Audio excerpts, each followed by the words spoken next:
Hello everyone, welcome জনাইছো সকলোকে এটা নতুন ভিডিঅ'লৈ।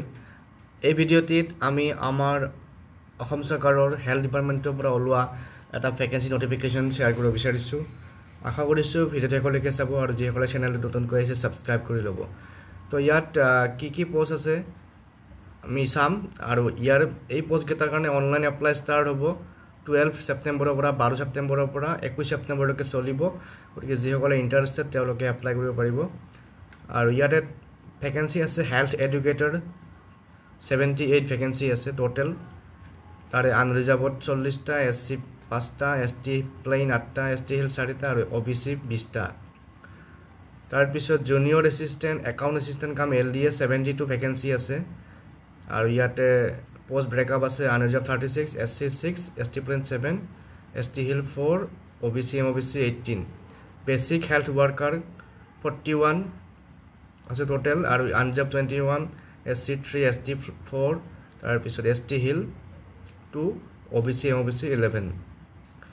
আৰু এই পোষ্টকেইটাৰ কাৰণে কোৱালিফিকেশ্যন লাগিব হেল্থ এডুকেটৰৰ কাৰণে graduate in any discipline with 6 month diploma in computer application. তাৰপিছত এই গোটেইকেইটাতে same qualification graduate with 6 month diploma in computer application. আৰু পে স্কেলটো একে, পে বেণ্ডটো আৰু গ্ৰেড পেটো বেলেগ বেলেগ। প্ৰথমতে আছে হেল্থ এডুকেটৰৰ কাৰণে 7,600 আৰু জুনিয়ৰ এছিষ্টেণ্টৰ কাৰণে 6,200 আৰু বেচিক হেল্থ ৱৰ্কাৰৰ কাৰণে 5,600। তাৰপিছত ইলিজিবিলিটি ক্ৰাইটেৰিয়াটো আমি গম পালোঁ। ইয়াৰ পিছত আহিল এজ লিমিটৰ কথা। Age limit 18 to 40 for unreserve category, OBC কাৰণে 43, SC ST 45 আৰু PWBD 50। এপ্লিকেশ্যন ফি, ইয়াত কোনো ধৰণৰ এপ্লিকেশ্যন ফি নাই। আৰু চিলেকশ্যন প্ৰচেছটো পিছত আমি গম পাম ৱেবছাইট যোগে।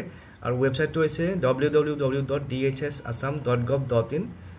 আমাৰ অসম চৰকাৰৰ যি ডাইৰেক্টৰেট অফ হেল্থ ছাৰ্ভিচ আছে তাৰ যিটো ৱেবছাইট আছে তাতে আপোনালোকে ডিটেইলছখিনি পাব চিলেকশ্যন প্ৰচেছটো কেনেকুৱা। তথাপিও যিসকলে এপ্লাই কৰিব বিচাৰে বা যিসকলে এই চিলেকশ্যন প্ৰক্ৰিয়াত পাৰ্টিচিপেট কৰিব বিচাৰে তেওঁলোকে প্ৰিপেয়াৰেশ্যন চলাই থাকিব পাৰে। কাৰণ কিয় চিলেবাছবিলাক কমনে হয়, কিছুমান বস্তুহে ইফাল সিফাল হয়। গতিকে যিসকলে এই এক্সামটো দিব বিচাৰিছে তেওঁলোকে প্ৰিপেয়াৰেশ্যনটো কণ্টিনিউ কৰিলে হ'ল। গতিকে আজিৰ এই ভিডিঅ'টিত আপোনালোকক এই এডভাৰটাইজমেণ্টটো শ্বেয়াৰ কৰিলোঁ। ভিডিঅ'টো শ্বেয়াৰ কৰি দিওঁ আপোনালোকৰ ফ্ৰেণ্ড চাৰ্কলৰ মাজত যাতে সকলোৱে গম পায়। তো আজিলৈ এইখিনিয়ে, পুনৰ লগ পাম নেক্সট ভিডিঅ'ত। Thank U.